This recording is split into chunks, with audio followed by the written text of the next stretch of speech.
ऐसा ऐसा क्यों किया उसने? वो आपके प्यार को समझ नहीं पाई। पता नहीं पद्मा, कहीं मेरे ही प्यार में कोई कमी तो नहीं रह गई? नहीं, वो बदकिस्मत थी जो आपके प्यार को ठुकरा कर चली गई। एक ही बच्ची थी, सोचा था धूमधाम से उसकी शादी करूंगा, विदाई होगी, कन्यादान करूंगा। कितना बदनसीब हूं मैं कि बच्ची के होते हुए उसका कन्यादान नहीं कर पाया। सारे सपनों को तोड़कर चली गई वो। जब उसे आपकी याद नहीं आती तो आप क्यों उसकी याद पे दिल जला रहे हो?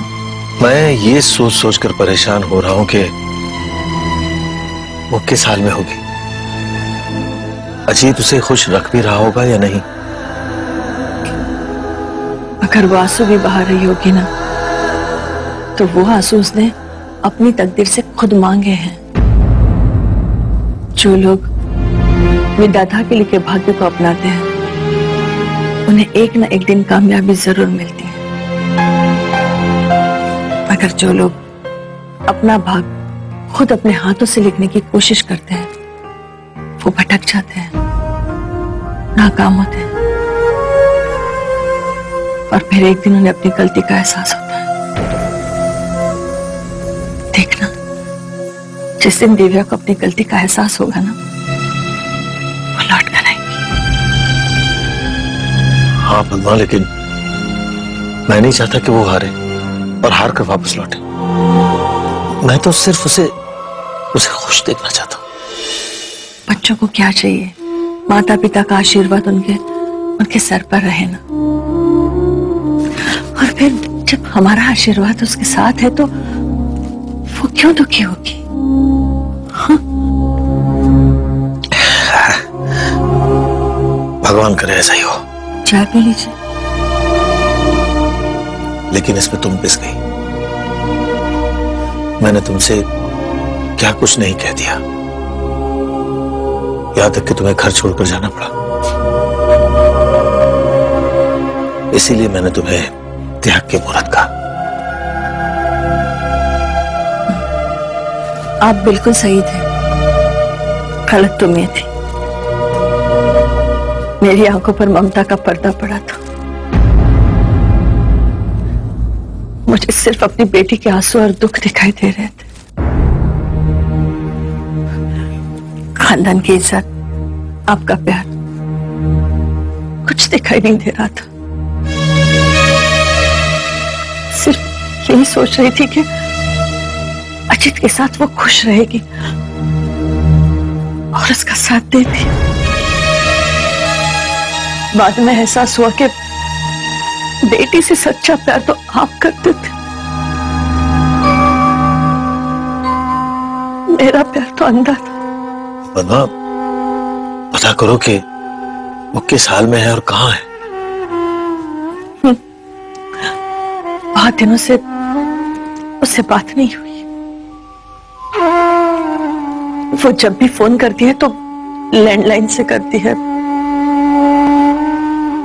इसलिए पर आप फिक्र मत कीजिए, मैं पता लगाने की कोशिश करूंगी। अगर तुम्हारी उससे बात हो तो उससे कहना कि उसके पापा उसे याद करते, बहुत याद करते। उसकी आवाज सुनने को कान तरस गए।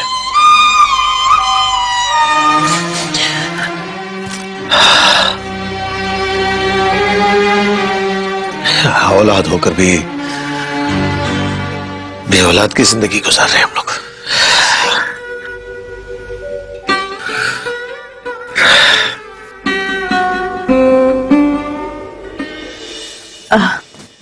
राहुल को क्यों नहीं बुला लेते? उसे अपनी पढ़ाई के अलावा और कुछ सुझाव ही नहीं देता।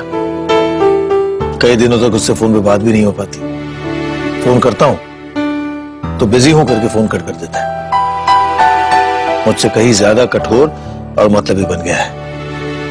ऐसा लगता है जैसे सिर्फ हमारी एक ही औलाद है, हमारी बेटी।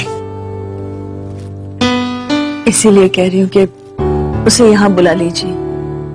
हमारे बीच रहेगा तो माँ बाप का प्यार, जज्बात, रिश्ते, इन सारी बातों का मतलब समझ जाए। ठीक है, कोशिश करके देखता हूँ। अगर आ गया तो अच्छा ही है, घर का सूनापन दूर हो जाएगा।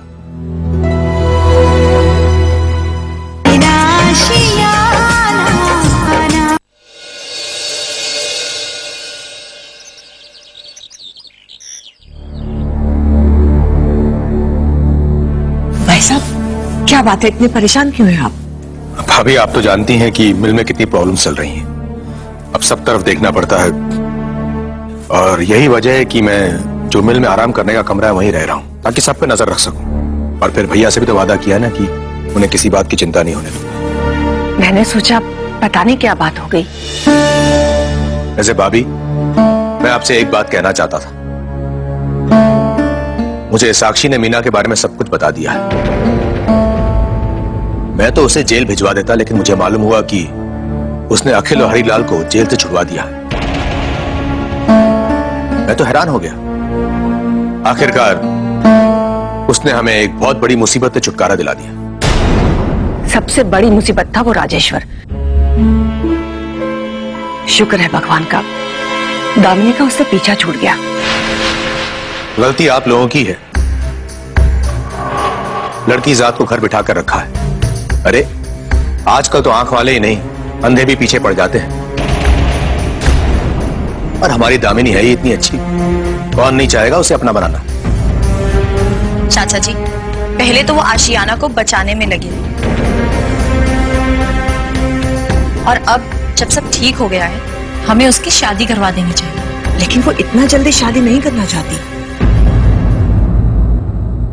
वो ये बात मजबूरी में कह रही, पूरे घर की जिम्मेदारी है उस पर। सबने तो हाथ उठा लिए हैं, तो उसे लगता है कि अगर वो भी यहां से चली गई तो इस घर की और मां की देखभाल कौन करेगा। ये बात तो बिल्कुल सही है। वो हम सबके लिए बहुत फिक्रमंद रहती है। अखिल है, उसको तो अपने काम से समय ही नहीं मिलता। ये इस घर की बहू है, इसका फर्ज बनता है कि अपनी ननद के लिए कोई अच्छा सा रिश्ता लाए, कोई अच्छा लड़का ढूंढे। मम्मी, वो सीधे मुंह मुझसे बात तो करती नहीं। मेरे पसंद के लड़के से शादी करेगी, इसकी क्या गारंटी है? मैं तो कहती हूँ उसके लिए लड़का आप ढूंढिए। वैसे मेरी नजर में एक लड़का है जिसे आप भी जानती हैं। अच्छा, कौन है वो? हरिलाल। तुमने तो मेरे मुंह की बात छीन ली। मैं भी उसी के बारे में सोच रही थी।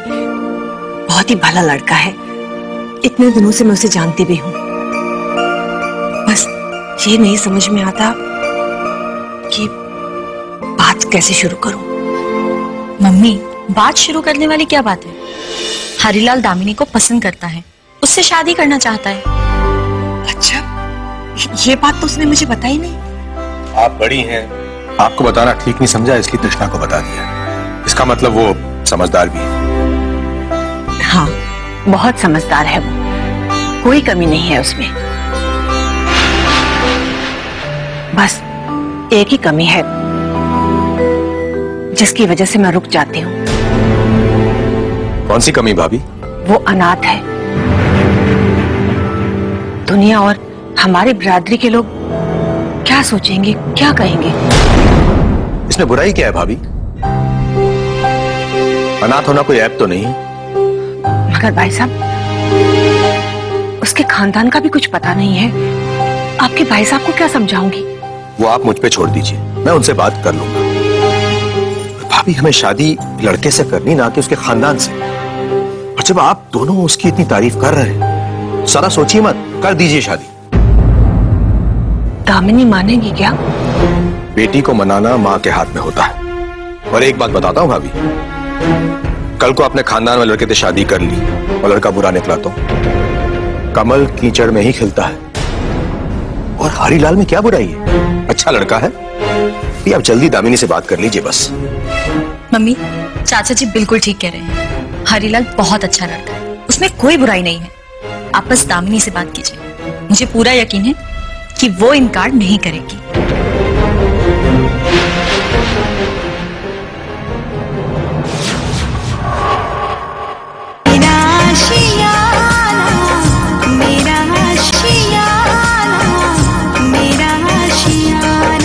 बेटा, समझने की कोशिश कर।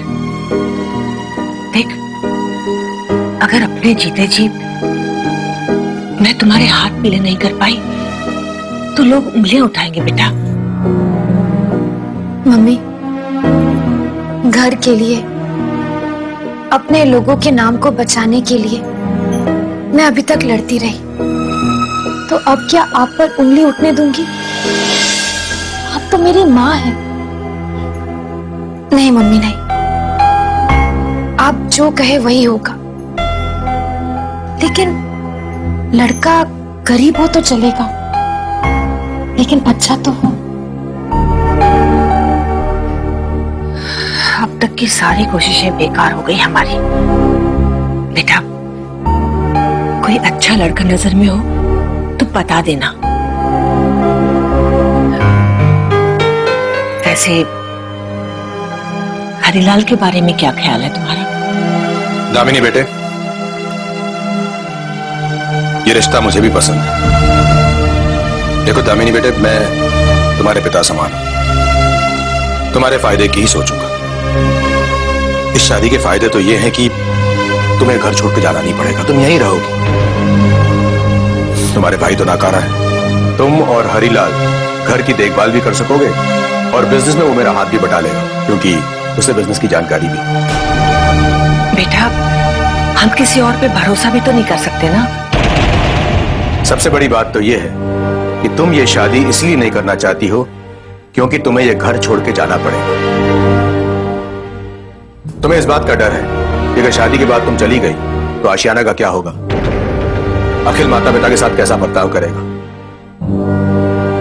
लेकिन जब शादी के बाद तुम यहीं रहोगी, घर छोड़ के जाना ही नहीं पड़ेगा, तो तुम्हारी सारी चिंताएं खत्म हो जाएंगी। और ये तभी हो सकता है जब तुम हरीलाल से शादी करो। बोल बेटा, क्या फैसला है तेरा? मम्मी, आप और चाचा जी मुझसे बड़े हैं, आखिर मेरा भला ही सोचेंगे। आप लोगों को जो सही लगे वही कीजिए। लेकिन हरीलाल? बेटा, वो भी तुमसे शादी करना चाहता है। भैया को परेशानी सिर्फ ये होगी कि लोग क्या कहेंगे, बिरादरी वाले क्या सोचेंगे, लेकिन उसका रास्ता भी मैंने निकाल लिया है। हम तुमसे शादी कर लेंगे और फिर उसको रजिस्टर कर लेंगे, और फिर जब भैया आ जाएंगे तो धूमधाम से बड़ा रिसेप्शन करेंगे। शादी हो जाएगी तो कोई पूछताछ भी नहीं करेगा, क्योंकि पूछताछ तो शादी के पहले ही होती है। ये बिल्कुल सही राय है आपकी। लेकिन चाचा जी, शादी में पापा का तो होना चाहिए ना। मैं हूं ना, और फिर भैया ने सारी जिम्मेदारी मुझे सौंपी है, तो फिर कन्यादान की जिम्मेदारी भी मेरी है। चाचा जी, पापा से आज्ञा तो लेनी पड़ेगी। भैया को ना तो तुम समझा सकती हो ना ही भाभी। उन्हें कैसे समझाना है और क्या कहना है ये मैं जानता हूं। तुम चिंता मत करो, सब कुछ मुझ पर छोड़ दो।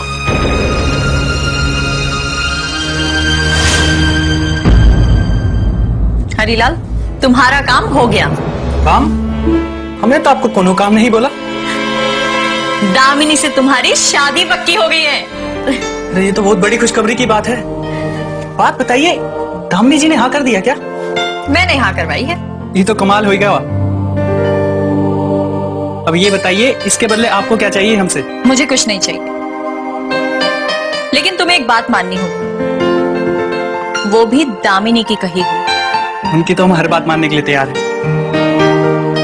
उसका कहना है कि वो शादी के बाद भी इसी घर में रहेगी। ये तो बड़ी मुश्किल में डाल दिया उन्होंने हमको। उसकी यही शर्त, वरना वो शादी नहीं करेगी। लो कर लो बात। एक सपना पूरा किया और दूसरे सपने पे लात मार दी। दूसरा क्या सपना था?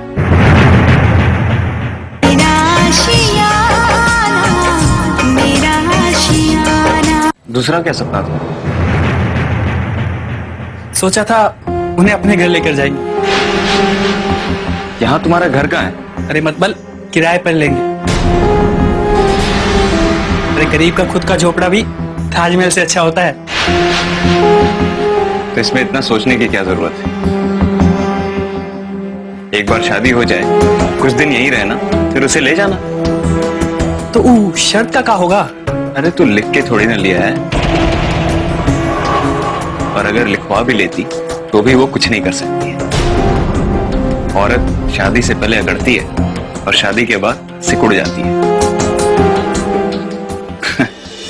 भीगी बिल्ली बन जाती है। घोड़ी तब तक बेकाबू रहती है जब तक उसकी लगाम हाथ में ना आ जाए,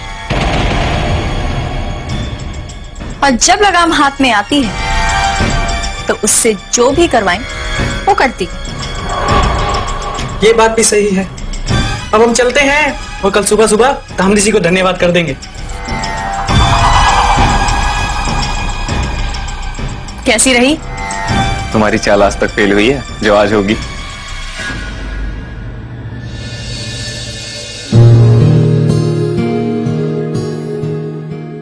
दामनी जी,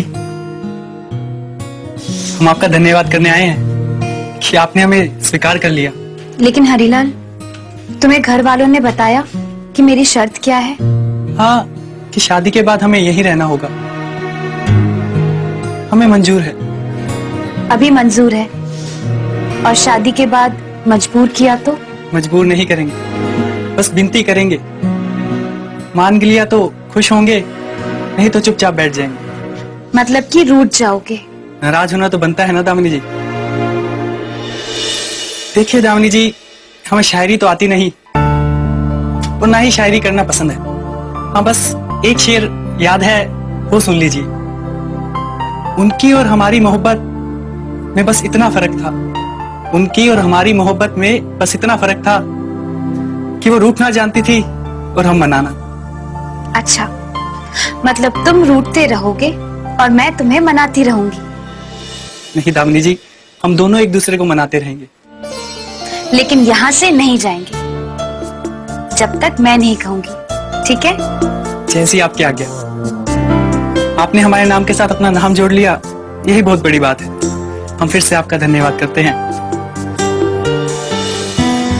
धन्यवाद तो हमें भगवान का करना चाहिए, जिसकी वजह से दामिनी का दिल बदल गया और वो मान गई। दामिनी मान गई? अगर वो मान गई तो कल ही उसकी शादी करवा दीजिए। कल? भाई साहब, इतनी भी क्या जल्दी है? जल्दी? मैं तो कहता हूं कि बहुत देर हो चुकी है। लड़की जिस दिन पैदा होती है उसी दिन से उसकी शादी की तैयारी कर लेनी चाहिए। पहले लोग यही किया करते थे, और फिर हमें तो कुछ भी तैयारी नहीं करनी है। लड़के का कोई नहीं है, कल का मुहूर्त निकलवाते हैं, मंदिर में शादी, फिर रजिस्ट्रेशन, और फिर कभी भी अच्छा सा रिसेप्शन देकर सबको चौंका देंगे। कल के कल शादी हो जाएगा।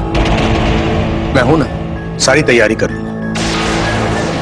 कल ही कल शादी करेंगे, वरना पल भर में सब कुछ उल्टा भी हो सकता है।